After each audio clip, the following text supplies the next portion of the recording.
Welcome to Podcast Answers, the show where I help people start and grow their podcast, all while answering podcasting questions along the way. And today we're going to be talking about podcasting websites. But first, I'm going to have to admit, I'm trying some stuff out and I kept crashing my computer before I got signed in and started the live stream. So I was all over the place, kind of crazy, trying to get things to work today. Again, it's that's what happens when you run on bleeding edge software. I was running on software that's actually a beta, and I was having some trouble with it, so I'm gonna have to contact the developers because it kept crashing before I started. So that being said, I'm not gonna try and go live with that software right now.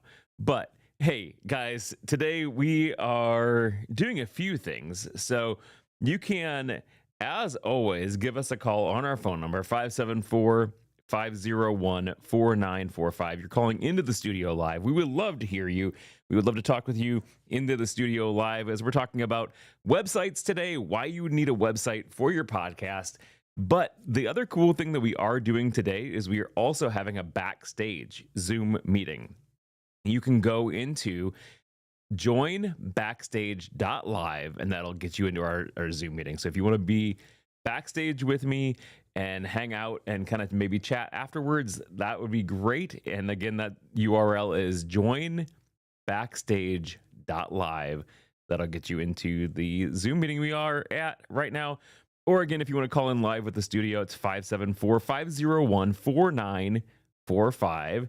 And that is what we are doing, and that's going to be live. You can chat with us, me, not us, me, live, as we are going throughout the show.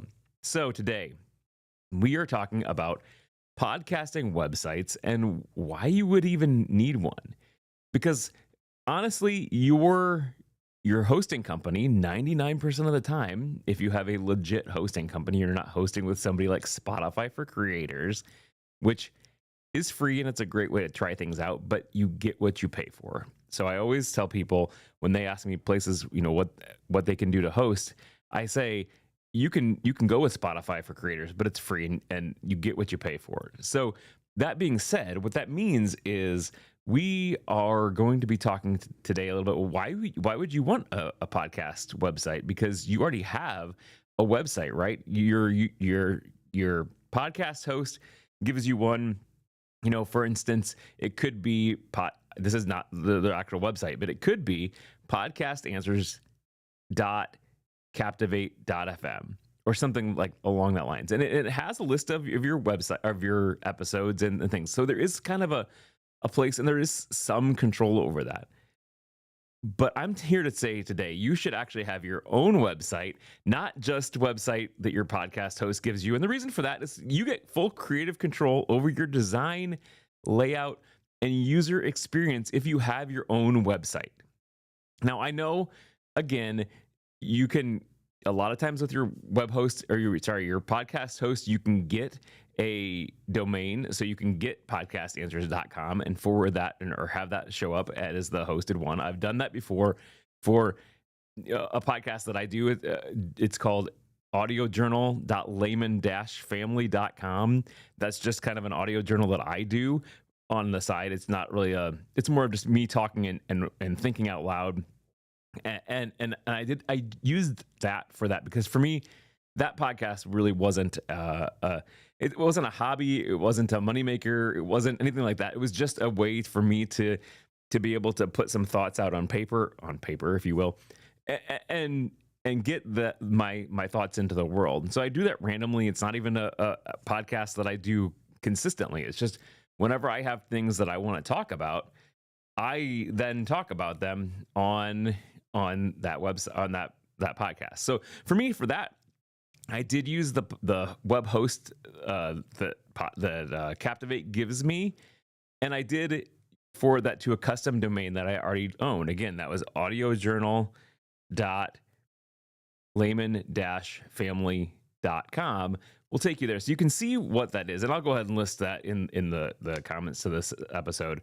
But it's there's not really much control over it. You can do a little bit of control, but you can't use a website that uniquely identifies you. Now, yes, your podcast host may have a few different themes that you can use, and I'm using that in quotes, themes, because they styles, different themes, but you can't really do a whole lot of customization with that. So one reason you'd want your own website for your podcast is for branding control. You can fully creative control over your design, layout, experience. You can have more than just your podcast on there. Many times your host the site that your host gives you is just going to get you a simple layout that just has the listings of your episodes. Now, the great thing about that is it's easy to do because you don't need to do anything. You just publish your episodes and the new episodes show up. If you have a whole separate website, you may need to go in and actually add content, add a page for the episode, add a player, things like that. So there is more involved with that. But the nice thing about that is your domain is something you own. Your website is something you own.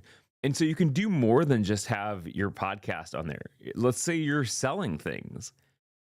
Let's say that you have a merchandise that you want to sell. Let's have a blog you want to have, a contact page, more than just a simple listing of your episodes.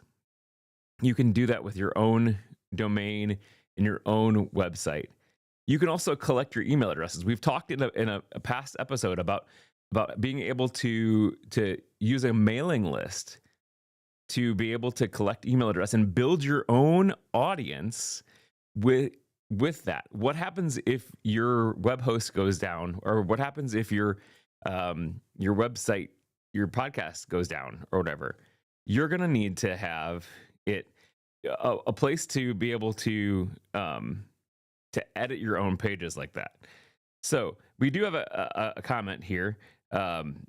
Randy says, my podcast host podhome.fm will allow you to add custom pages to your site they provide. I was able to build a contact form on their site using HTML forms and Formspree.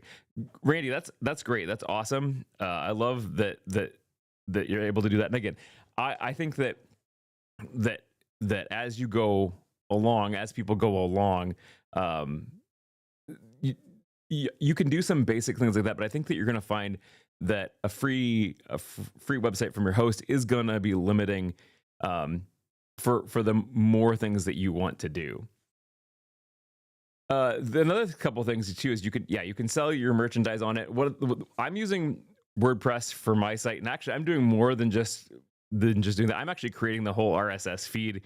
Again, this is kind of getting deep in the weeds as far as how a podcast works, but the RSS feed is actually, like, quote unquote, the transmitter of your podcast. So it's the way that you're going to be able to see, get your episodes out.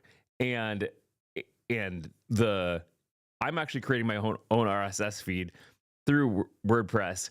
And so I'm actually fully in control over my whole podcast because I'm using my own website to create the RSS feed. I'm hosting my audio files somewhere differently, but I am different, but I am using WordPress and PowerPress to actually create my whole RSS feed. So again, some more things you can do also is you can display your own ads or sponsorship. So let's say your podcast has your podcast host has your podcast has gotten so big that you actually need you get sponsorships or things like that. And it allows you to be able to sell your own advertisements and put them in there. Again, because a lot of times, the times that I've sold ads on my podcast, I've been able to not just do audio ads, but also do image ads too. And so that allows you to do that with your own website. And in some ways too, your own website will give you a better search engine optimization too, because especially if you're using your own custom domain. Now, I know, again, you've been able to map custom domains in your website or your hosting provider, and so you can get your own .com and have that map to your hosting provider's page. But again, not everyone does that. A lot of people just use their own thing. The other reason to do this too is maybe, let's say you do have your own website already. So let's say you're an author and you have a book, and so you already have a website. Well, what do you do now? You don't really want two different websites to be able to point people to. You don't want to say, go to andysgreatbook.com or andylehman.com or whatever. I don't own that domain, by the way. But for my book, but then go over here for my podcast. So what I would do in that situation is I would actually still use my own domain, and just a lot of times your podcast host will be able to give you a embed code for their player. You can put that right on your website and have that all kind of funnel people all into that same spot too. So as opposed to just sending them, fracturing them off into different places. Because again, I know you can do your own domains on a lot of web hosts. Sometimes that costs more. Or sorry, not web hosts, podcast hosts. Sometimes that costs more, but it also then allows you to, if you have your own domain, to be able to just just have one place, one home for your whole brand, your whole identity. So now the other thing that I like, and Randy, who's commented, is a friend of the podcast, said too that he's moved. He used to have run his own WordPress site for years, and he moved to a more streamlined and cost-effective approach to things. Randy, I love that. For me, I find that the website that the podcast hosts give me are a little bit limiting when it comes to things. Like, I like running a lot of different WordPress plugins. So for me, I've got podcastanswers.com/backstage. And if you go there, it'll take you to the Zoom meeting that I run at the same time that I'm doing this recording and live streaming. And so what it does is that allows me to run different plugins. And again, you might be able to do some things like that on sites that you were given by your hosting provider. But for me, I really like using the WordPress because I have all sorts of plugins that I can run. I run a form plugin to do different forms and collecting different things like that. So for me, that's one of the other reasons why I really like having my own website for podcast. Again, it is a little bit more, like what Randy said, you do have to have an extra cost to that. For me, I was able to combine the same hosting for a couple different projects that I'm running. So to me, it didn't really add any extra cost to have one extra website on that hosting provider. Now Streamlined I do get, because for me, the way I'm running things, I have to go upload my audio to my podcast host, and then I got to get the links for all of that, create a post in WordPress, link to all of that, and it does take me a little bit longer to do. So I totally get what you're saying there, as far as being streamlined. And that's the reason actually that I chose to use my hosting provider's website for my audio journal, just because, again, that one for me wasn't as big of a deal, and I didn't really care if I had my own website for that.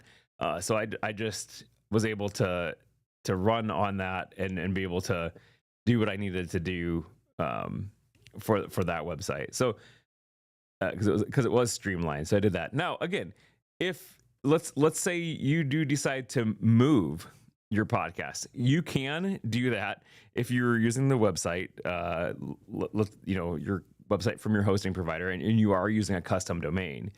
You can move your podcast. It's really super easy to just point your domain to a different hosting provider, a different company, things like that. So I do say, if you're going to run a website for your podcast just based on the one that is given to you by your hosting provider, I would definitely say use a custom domain. Custom domains don't cost very much. You can get one for $20 a year ish, depending on what .com, whatever, it may cost you more. Like I said, I just purchased the one for joinbackstage.live to join the live backstage of when I'm recording podcasts. And the lives are a little bit more expensive than the .coms, but I do like that. But I purchased my domain from a different company, not my hosting provider. I purchase my domains, and then that's outside of that, and then you can point them to wherever you want. And so again, I would say if you're gonna be doing this where you're getting a domain, or you're gonna be getting a website from your hosting provider, definitely get your own domain to use, because in that case, your audience is gonna know all the time this is where you're at.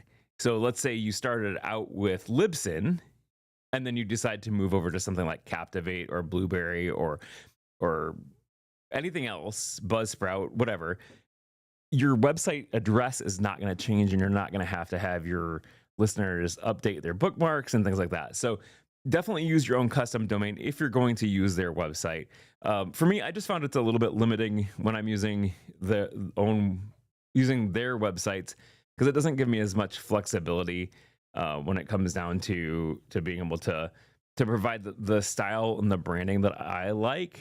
And then you can also, I think it allows you to, especially if you're using WordPress or whatever, there's literally probably millions of themes that you can use, different looks and different things like that. So you really get I would say more of a customization, customability. The other good thing too is if you are going to be doing things with your podcast, like live streaming, or let's say transcripts or different resources and things like that, you can add those to your website. So for a hosting provider, I'm not going to be able to I may be able to embed a video, but I'm not going to be able to add extra files. So let's say I'm doing a podcast, and